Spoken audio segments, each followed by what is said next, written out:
Hello YouTube, aujourd'hui présentation de cette capsule de chez EDC Gear, une marque chinoise qui fabrique pas mal d'objets dans la thématique EDC survie. Donc il s'agit d'une capsule, donc d'un contenant métallique fait en aluminium, c'est usiné. Cette capsule elle est étanche, vous voyez bien les joints toriques. Au niveau des dimensions, on est sur environ 13,5 cm de long en dimension hors tout, inclus lance. Et au niveau diamètre 3 cm, avec ici des parois qui mesurent environ 1 mm d'épaisseur. Donc à quoi ça sert ce genre d'objet? C'est pour stocker tout ce qu'on peut, tout ce qu'on souhaite y mettre. Dans un contexte vie dans la nature, bushcraft par exemple, on pourrait y stocker de quoi allumer un feu, de quoi démarrer, puis peut-être un fire steel, un briquet, ce genre de choses. Comme ça on est sûr que c'est bien au sec. On pourrait également y stocker des médicaments, puisqu'il y a une bonne contenance.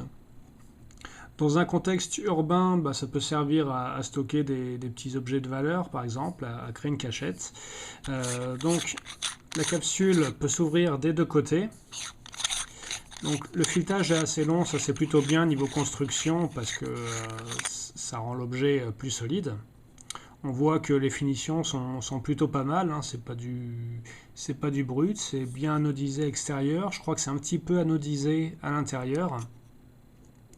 Et tout est très propre hein, au niveau des parois, même si on ne voit pas trop, il n'y a pas beaucoup de lumière. Tout est vraiment pas mal. Ce filetage long, donc, qui est bon pour la solidité, c'est assez long à visser, dévisser.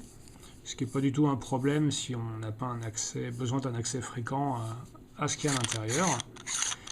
Donc on peut dévisser l'autre partie, voilà. Donc ce qui est pas mal parce que si on attache de ce côté et que ça reste attaché, c'est peut-être bien de dévisser de l'autre côté.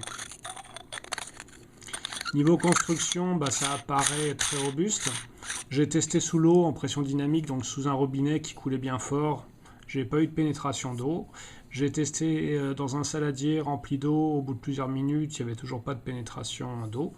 Donc ça devrait résister à tous les scénarios crédibles. Après, il n'y a aucune valeur d'étanchéité qui est donnée par le fabricant. Donc c'est pas fait forcément pour plonger avec.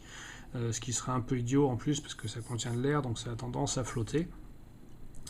Donc au final, voilà, c'est un contenant sympa. Quand les toutes petites capsules type porte-clés sont insuffisantes, vous avez ce modèle. Ce modèle, vous pouvez l'acheter chez Gearbest, qui m'a fourni l'exemplaire utilisé dans cette revue.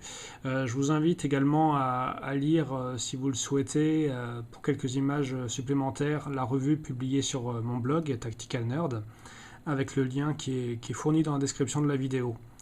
Voilà, salut YouTube, je vous dis à la prochaine, et si vous avez des questions, surtout n'hésitez pas en commentaire. Bye.